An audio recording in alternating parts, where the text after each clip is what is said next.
आप खड़े होकर के कह दीजिए अग्निवीर व्यवस्था अच्छी है। स्कूल गए हैं, मैं आज भी टेरिटोरियल आर्मी के 124 रेजिमेंट में कैप्टन के रैंक पे अपनी सेवाएं दे रहा हूं। अखिलेश जी केवल ज्ञान मत बांटिए, राहुल गांधी जी के साथ बैठकर अब वहां बुलाने का झूठ बोलने की आपको आदत पड़ गई। प्लीज बैठिए प्लीज।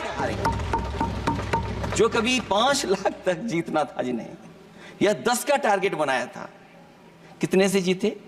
तो कम से कम इन चीजों को तो देखें। मैं जब सुनता हूं युद्ध में सबसे ज्यादा शहीद होने वाले हिमाचल प्रदेश के वीर नौजवान थे।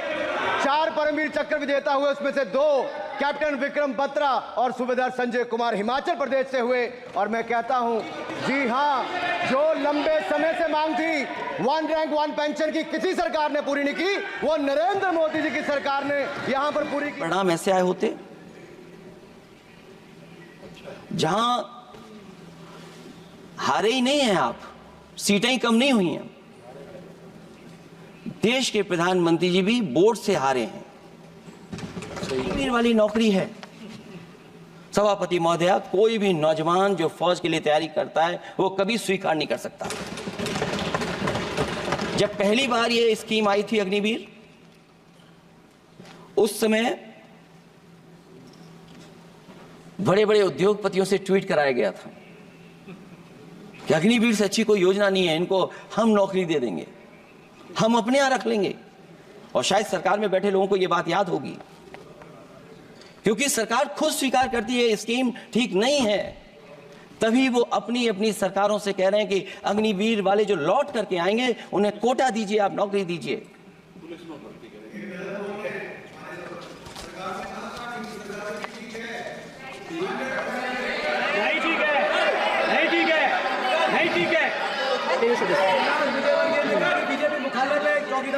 सभापति महोदया, मैं बैठ जाता हूं, आप खड़े होकर के कह दीजिए अग्निवीर व्यवस्था अच्छी है। मैं इस सभा में खड़े होकर कहता हूं, उस राज्य से आता हूं, हिमाचल प्रदेश से, जिसने पहला परमवीर चक्र विजेता मेजर सोमनाथ शर्मा दिए।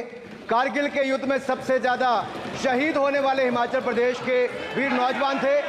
4 परमवीर चक्र विजेता हुए, उसमें से 2 कैप्टन विक्रम बत्रा और सूबेदार संजय कुमार हिमाचल प्रदेश से हुए। और मैं कहता हूं, जी हां, जो लंबे समय से मांग थी 1 रैंक 1 पेंशन की, किसी सरकार ने पूरी नहीं की, वो नरेंद्र मोदी जी की सरकार ने यहां पर पूरी की है।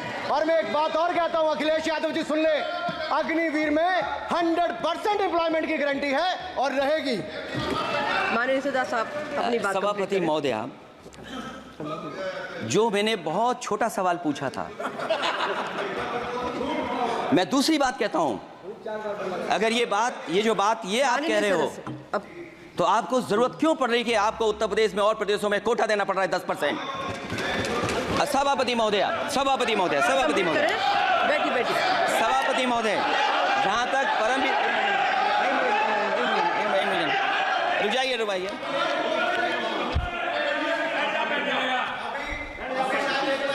अरे सुनने दो।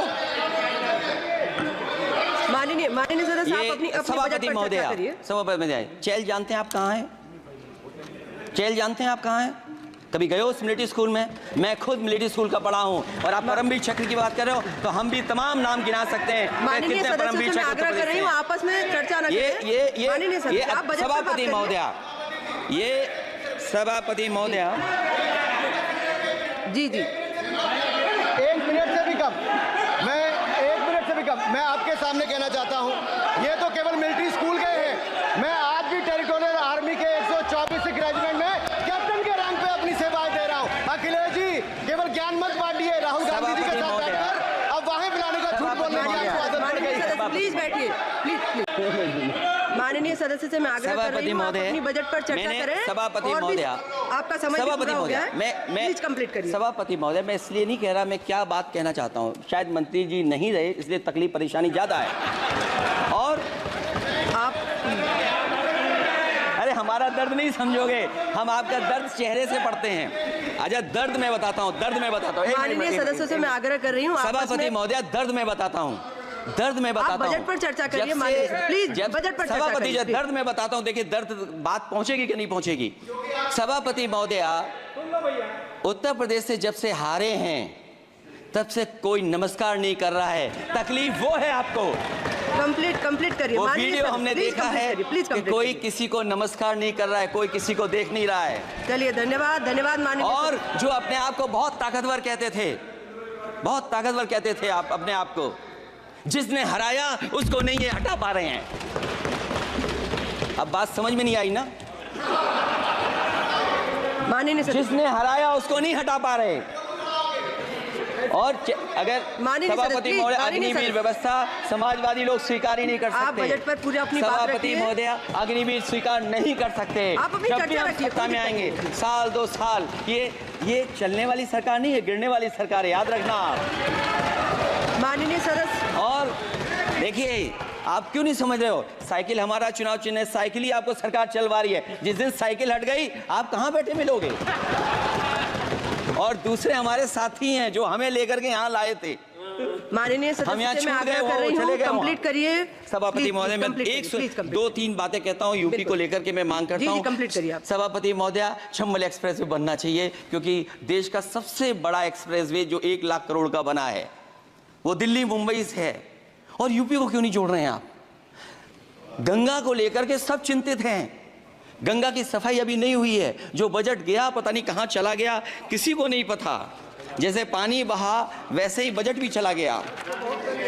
दूसरा, क्योंकि मंत्री जी बैठे हैं, वो जानते होंगे मंत्री जी कि देश की सबसे अच्छी लाइन सफारी बनी है इटावा में, और उस लाइन सफारी को बनाने में हम लोगों को बहुत समय लगा, क्योंकि एक लाइन सफारी, एनिमल सफारी अगर बननी हो, उसको बनाने में बहुत टाइम लगता है, बहुत जगह से परमिशंस लेनी पड़ती हैं।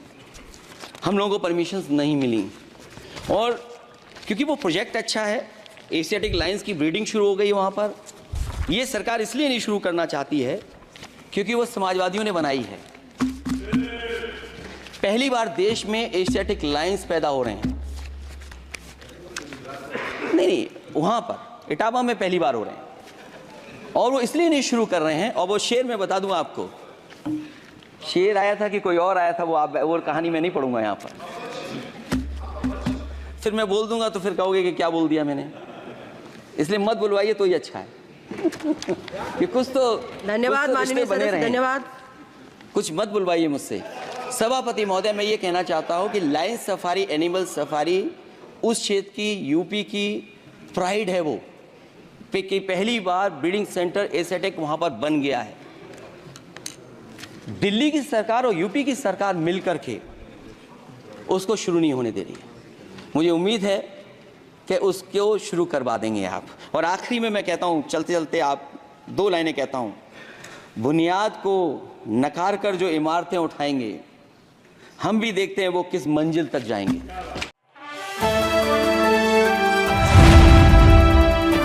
द इंडियन खबर, सच आपके सामने।